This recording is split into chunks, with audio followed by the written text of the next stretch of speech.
รเงินมันนี่เล่นอยู่ดีแต่เขา ICU นี่หาขึ้นอะไรใช่ไหมรายการเดินกันในก็ไรเหตุจบกันในก็ไรเหตุจบกันในก็ไรเหตุจบสุดท้ายมากก็รายเป็น3 ตีเขาก็หลุดขึ้นตั้ง3 ตีเนาะใช่ไหมเนาะมันก็3 ตีก็อย่างมากก็หลุดขึ้น2 ตีน่ะบางคนว่าตีแค่ก็บ่ใครขึ้นหรอกใช่ไหมมันการเนี่ยเพราะว่า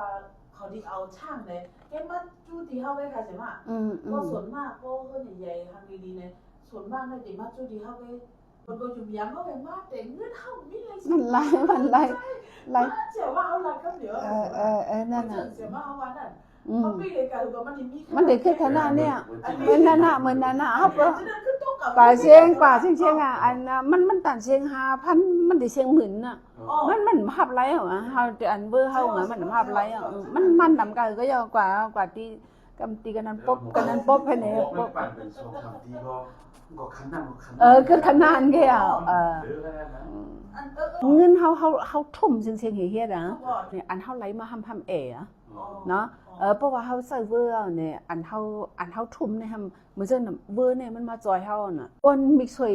ตานห้องมามันได้ห้องมาบัดน่ะก้นลีมันได้ห้องมาหนังเฮาได้ไหลเงินนี่มันได้ซอยเฮาขึงอะไรใส่ด้วยเนาะได้เลยฮู้เนาะ